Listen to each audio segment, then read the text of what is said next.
On September 11, 2001, America started its day like any other day.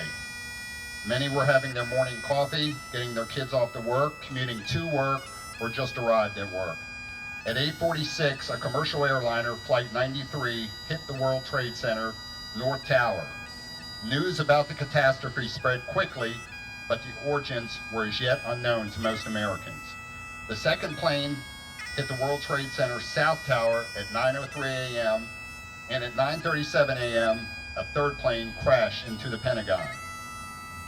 At 9:42 a.m., for the first time in American history, the Federal Aviation Administration grounded all flights in the continental United States. In Washington, D.C., amid rumors of other attacks, the White House, Capitol, and other high-profile public buildings were evacuated. At 10:07, after the heroic actions of passengers to attempt to take the plane back, a fourth plane crashed into a field in Pennsylvania.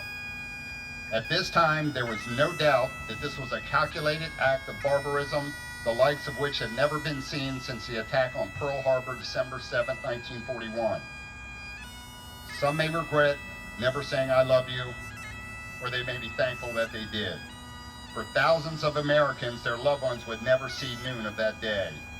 We had no idea the lives of all the Americans would be changed forever.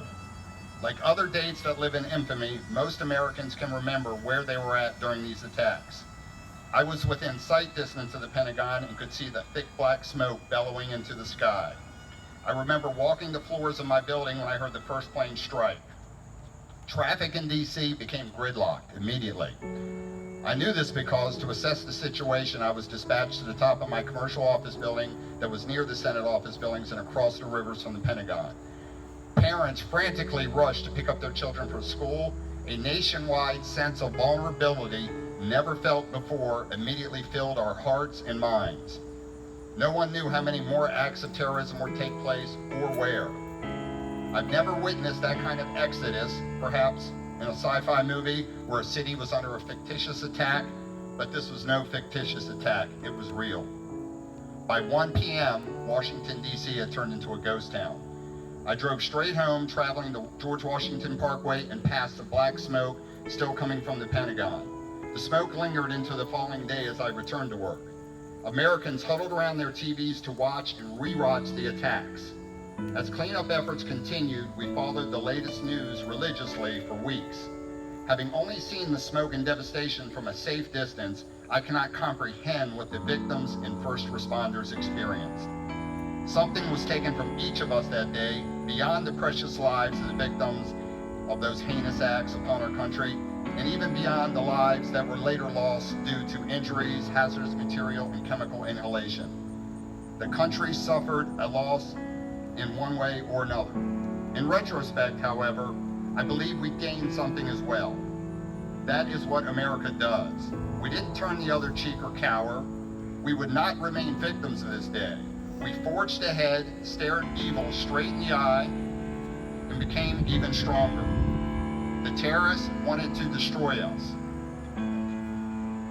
What they accomplished instead was to unify the nation, and that we now have an occasion every year to remember why we treasure life, liberty, and the pursuit of happiness while they treasure death.